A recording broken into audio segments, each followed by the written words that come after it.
Salam, hörmətli izləyicilər. Bəzi maraqlı hadisələri sizlərin nəzərinə çatdırmaq istəyirəm.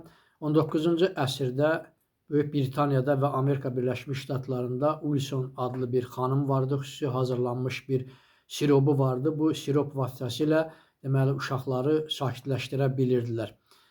Həmin sirop anaların və dayıların çox sevimli bir siropu idi. Həm də bu sirop uşaqlarda olan xəstəliklərlə mübarizə aparırdı, uşaqlar sakitləşirdi.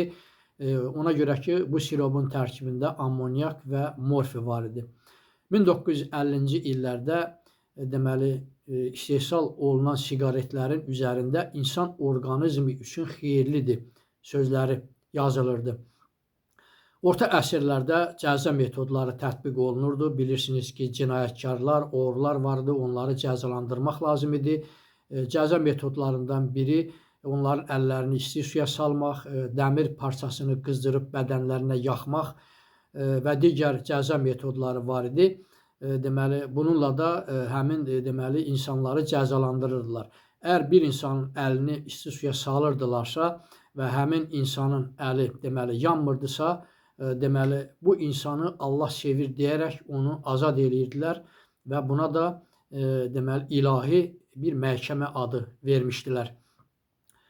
Roma papası 9-cu Qriqori pişikləri şeytan nəslindən olduğunu dəfələrlə bildirmişdi və ona görə də o göstəriş verdi ki, pişiklər öldürülsün və çoxlu sayda pişiklər öldürüldü və bundan sonra siçanların sayı artdı və siçanlar da artması nəticəsində 100 milyonlarla insan babun taun xəstəliyindən dünyalarını dəyişdilər.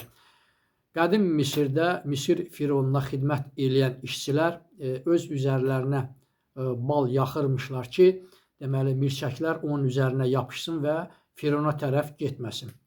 Bildiyimiz kimi səlib yürüşləri var idi. Səlib yürüşlərində 30 min uşaq yürüşə çıxır, yola çıxır. Onlar da bu yürüşdə iştirak edirlər və onlar belə başa düşürdülər ki, ilahi Allah, yəni silahsız uşaqları qoruyacaq və belə də həmin uşaqlar əksəriyyəti yollarda tələf oldular və sağ qalanlar isə kölə kimi satıldılar.